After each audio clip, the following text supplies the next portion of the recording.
En 2021, l'Église des Assemblées de Dieu du Burkina Faso aura 100 ans. En prélude de cet anniversaire, le comité du centenaire poursuit sa tournée d'information à travers le pays.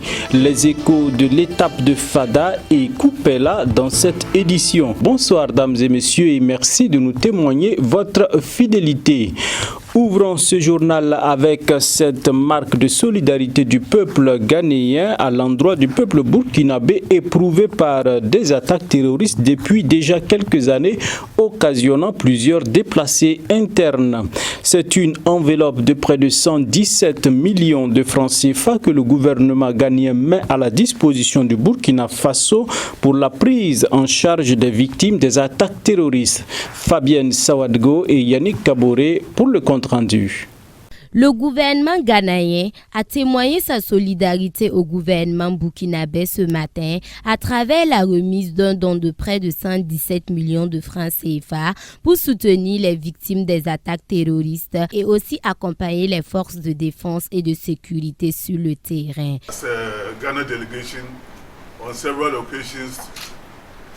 J'ai le plaisir de me tenir devant vous ce matin pour montrer la solidarité du Ghana et la solidarité vis-à-vis du Burkina Faso et de son peuple qui est en train de vivre une situation difficile parce que le Ghana a toujours été aux côtés du Burkina Faso dans cette situation difficile.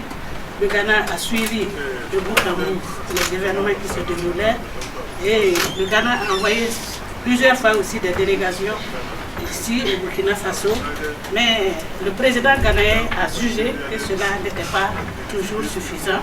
Donc ils ont décidé d'accompagner les personnes déplacées, les soldats qui sont tombés lors de ces attaques, à travers donc la remise d'un chèque de 200 000 $ pour apporter un appui matériel à ces différentes personnes déplacées et aux militaires. Donc, voilà donc l'objet de ma visite ce matin ici aux affaires étrangères.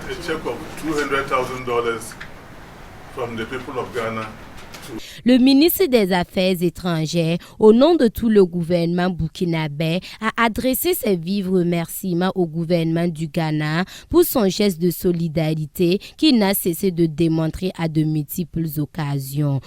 Donc je suis très heureux. Le président du Faso, le président Roch-Marc Christian Kaboré, qui est déjà informé, m'a demandé, à travers vous, de témoigner toute sa gratitude à son Excellence le président Nana Addo. C'est un geste en tout cas qui lui va droit au cœur, des Burkinabés. Et nous avons vu récemment des images qui ont donc ébranlé toute la nation. C'était à Kongoussi, mais derrière Kongoussi, n'oublions pas que c'est les mêmes drames qui sont encore peut-être parfois plus importants en termes de regroupement à Barsalvo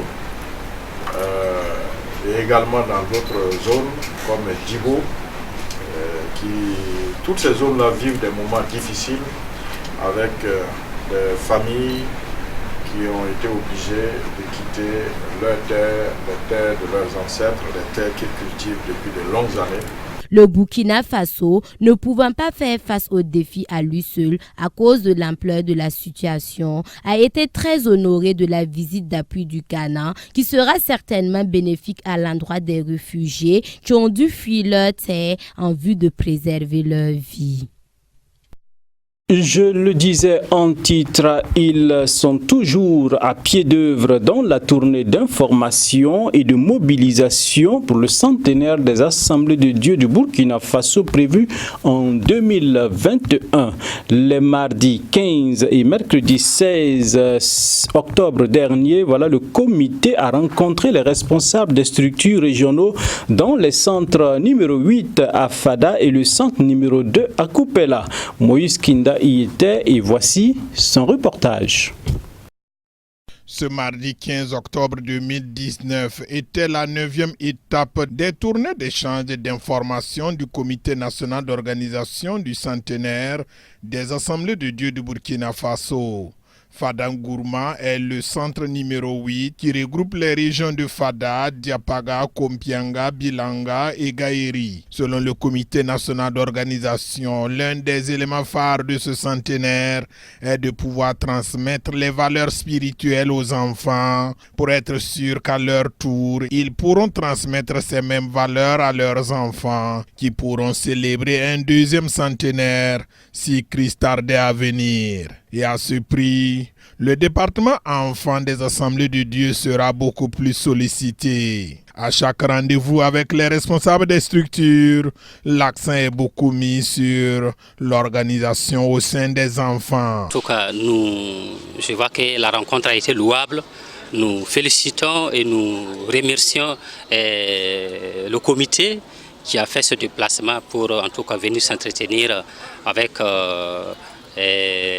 l'ensemble des AD, je veux dire les structures qui sont venues pour les écouter. En tout cas, selon mon avis, cette rencontre est la bienvenue pour permettre aux acteurs qui sont dans les régions, dans les centres, à pouvoir se lever pour aider afin que le centenaire soit un succès total.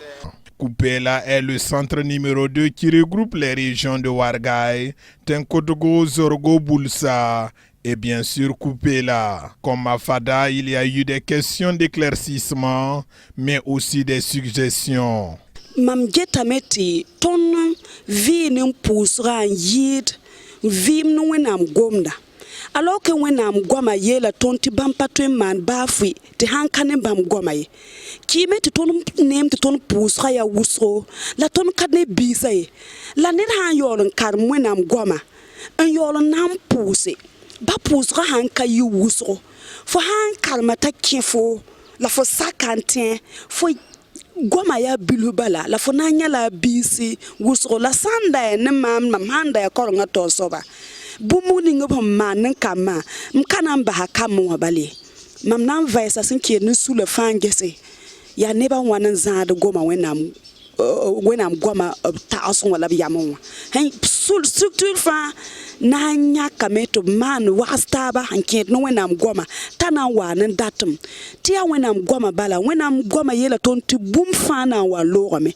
la ya bam goma mpada re mam nya banke de nizikan handa mam da to soba mam nan yela mbatem lem nan lebe tika sinke ne wenam goma korongo la zamso la gadbo tedba vim pour mam na mise la benen yida.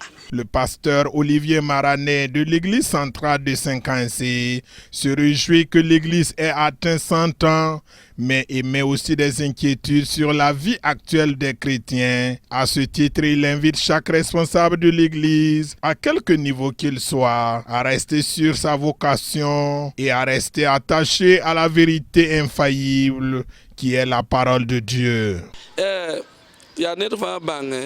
Te yawlo makata kata te yalsin ye te mam ya yawlo makate ya tumda le ya yamda mambanga te ton bi wakat ninga si yawlo makate luna yam sanda te manele wala yam datin tuwe nam shebla kom nan ku yamba yam handa tendi ren ne yam shengi jili wa ya bilibili am yelam garbi ja ada yam ye nan kutondo amuis be bu pata wala yam nebni shimma na tun mi mitike den kashiri la yamun jwetin ken be wakita be te mam na warat karimbi shabe be mam me shenga man wayi hena yilin pam karimbi shi la esye ton nan ta be dem datan mbe da kan yile kami ni na wayi ki ni na wanya interview wan datan kelere abang te ton be yawlum wakate la ne bana ba hate ba ne ba na yimba window re ebnam bebe la patir wename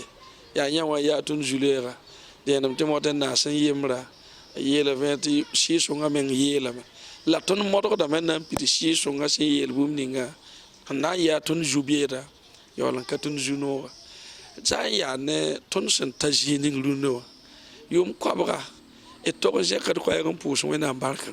Cette dame a souhaité que les jeux bibliques qui sera organisé au sein des enfants puissent s'étendre au niveau des femmes et des jeunes afin de permettre que chaque chrétien puissent avoir des bases solides sur les fondements de la parole de Dieu. Le coordonnateur adjoint du centre numéro 2, tout en félicitant le comité national d'organisation et la délégation qui a effectué le déplacement, s'engage avec les responsables des régions pour faire passer le message. Et j'ai un sentiment de joie et de satisfaction pour ces journées qui est un séminaire. Les orateurs étaient au top de la chose et ce que nous avons entendu et reçu, ça nous vient droit au cœur. Et nous croyons que dans ce centre-là, ils seront mobilisés. Dès que maintenant nous avons les noms des comités de région pour le travail et que tous les présidents étaient présents, à lire dans les visages, on sait qu'on est ravis de comprendre qu'il faut prendre la chose à bras le corps. 3 étapes restent toujours devant le comité national d'organisation avant la rencontre bilan avec les coordonnateurs adjoints des centres prévue en début novembre. Le reste du programme est prévu pour le 18 à Kaya, le 22 à Pau et le 23 à Léo. La page internationale de cette édition, produire du miel pour protéger l'environnement, c'est bien la trouvaille de la société Maasai en Tanzanie qui depuis plusieurs années milite dans le sens de la protection de l'environnement. Suivez. En Tanzanie, une initiative apicole transforme la vie des femmes Maasai en leur donnant une indépendance financière tout en les transformant en défenseurs de la nature des terres sur lesquelles elles vivent. L'objectif de ce projet, qui est concentré dans la zone située à l'extérieur du parc national Tarangire du pays de l'Afrique de l'Est, est de produire des milliers de ruches qui hébergeront des pollinisateurs naturels dans des paysages protégés. L'apiculture est importante pour cette communauté Maasai car elle a fait preuve d'un travail acharné et d'une longue tradition de protection de l'environnement. Par conséquent, le projet apicole est une entreprise qui protège leur environnement tout en leur assurant un revenu en vendant du miel et autres produits apicoles. La nuit, les femmes des steppes Maasai sont occupées par leur récolte. Les ruches, une à une stockées dans les branches des arbres, sont abaissées au sol et le nid d'abeilles soigneusement enlevé. Les ruches sont ensuite à nouveau restaurées très haut dans les canopies. Nous formons et nous avons appris comment récolter le miel et comment porter ses vêtements, comme vous pouvez le constater. D'autres programmes visent à réduire le conflit entre les humains et les animaux sauvages afin qu'ils ne soient pas chassés. L'un d'eux consiste à planter des arbres pour créer une clôture naturelle autour des villages. Vous ne pouvez pas couper l'arbre et vous ne pouvez pas cultiver à proximité de la ruche, car l'objectif est la pollinisation sauvage et le maintien d'espace pour les abeilles sauvages et les fleurs sauvages à travers ces écosystèmes magnifiques. Selon l'ONG African Wildlife and People, près de 1200 femmes sont impliquées dans les projets et il y a maintenant plus de 1300 ruches plantées dans des paysages protégés pour la récolte. Après la vague de violence qui a visé les étrangers en Afrique du Sud, les réfugiés ont battu le pavé dans les rues de Johannesburg pour réclamer une relocalisation. En Afrique du Sud, les réfugiés réclament une relocalisation après la récente vague de violence xénophobe qui a visé les étrangers. Ils étaient une centaine à manifester mercredi dans la ville du Cap. Ces derniers disent ne plus se sentir en sécurité dans le pays.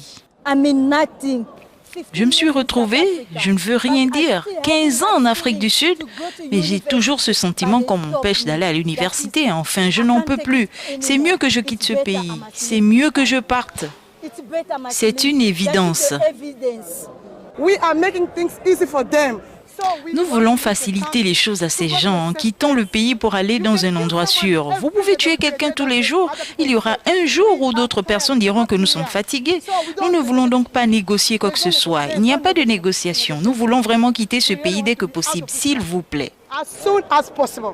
Quitter le pays pour sauver les vies des réfugiés avant qu'il ne soit trop tard, tel a été le message répété des manifestants adressés au Haut Commissariat des Nations Unies pour les réfugiés. Depuis une semaine, ces réfugiés campaient dans les bureaux du HCR et se décrivent comme des demandeurs d'asile. Dernier élément de cette édition et nous parlons de la situation en Libye qui continue d'alimenter les débats au plan international.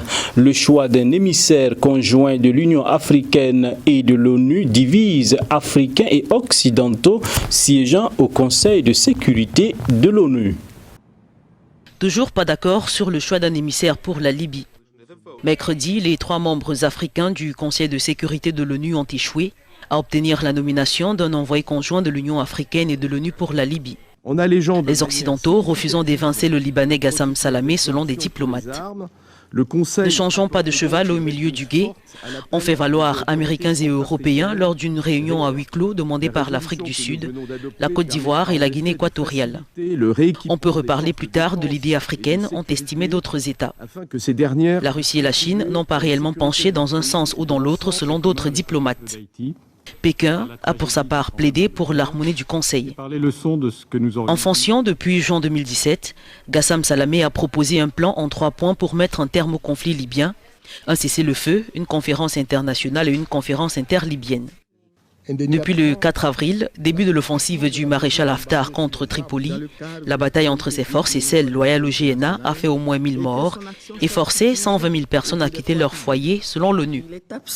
La requête d'un émissaire conjoint UA-ONU a été soulevée pour la première fois en juillet par l'Union africaine, puis réaffirmée fin septembre lors d'une réunion ministérielle africaine tenue en marge de l'Assemblée générale de l'ONU. C'est tout pour cette édition, dames et messieurs. Merci de nous avoir suivis. On se souhaite une excellente soirée en compagnie des programmes de la télévision de la famille. Bonsoir chez vous et à demain pour d'autres actualités.